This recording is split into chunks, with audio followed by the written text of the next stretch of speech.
This is why your digital marketing resume is getting ignored and how to fix it. I'm Chris, and I've been in the digital marketing industry for over 4+ years now, and I help beginners land 50 to 60K a year digital marketing jobs without any prior experience or education needed. So, just jumping straight in, the harsh truth is that most beginner resumes are getting ignored, not just because the candidate is bad, but because the resume is. That's going to be the first step that recruiters, employers, that's how they're going to judge you based off your resume.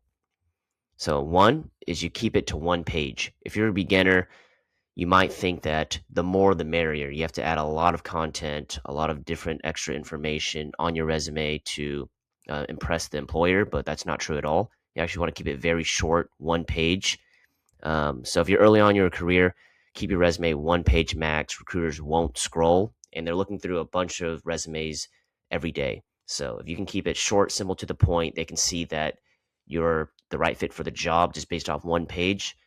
That's all you need. They're actually not going to want to scroll through multiple pages of a resume because it's just too tiring. They'll just literally X you out. Second, add a profile summary at the top.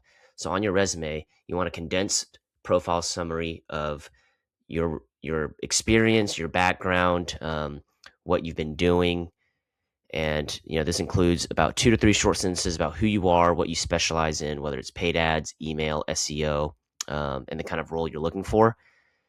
This could be an example: entry-level digital marketer skilled in running Facebook ad campaigns, creating email flows, basic SEO, looking to grow with a startup or small business team. This is just an example. You can definitely make it a little bit longer if you want, but no more than probably like 4 sentences. And I would definitely stick to either uh, paid ads, email, or SEO, just individual summaries depending on which role you're trying to get into. Third is list real or do it yourself projects first. So show what you've done. If you haven't worked with clients yet, build mock projects, Facebook ad builds, email flows, blog posts, and then include those, right? Make it feel real. Um, and show before or after results if possible. Link to the landing page, doc, or post where you're putting your projects on. And yeah, just whatever tools that you've used: Meta Ads, MailChimp, Surf for SEO. Four, use action words. So start bullet points with strong verbs. So when you're describing what you've done, do things, say words like launched, created, optimized, managed. You want to use those words because it shows that you're an action taker. You've done things, even if they're just small projects. That's a really good way to frame what you've done in a action oriented way. Recruiters, employers are going to like that. Just avoid weak languages like helped with or assisted. Five, sprinkle in keywords from the job description. So look at the job post, copy those words. Like, for example, some jobs might say paid media, some might say meta ads, some might say Facebook ads, whatever it is. You want to use the wording, the keywords from the job description.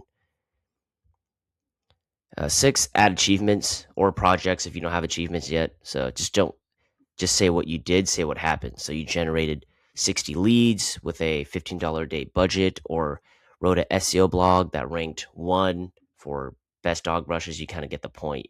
You want to say what happened. You want to add specific metrics if you can. And if you're just starting off, you can add, like I said, do it yourself projects, even if the numbers don't add up to be the best. Like, oh, yeah, I only got 2, 3 leads for $10 a day.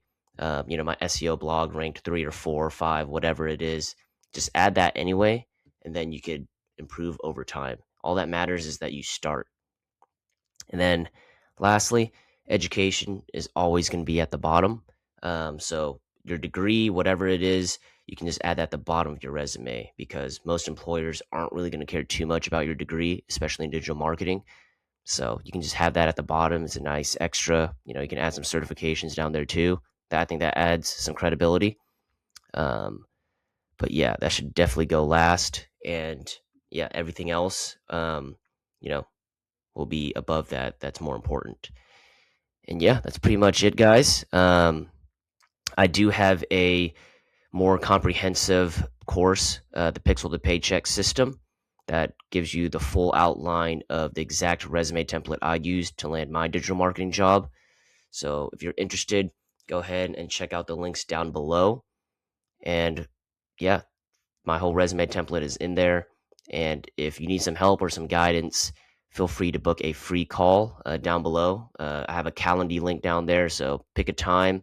We can jump on a quick free call just to kind of see where you're at, what next moves to make, so that way you're getting closer to land your digital marketing job. And that's it, guys. Hope you found that useful. Hit like and subscribe, and see you in the next video.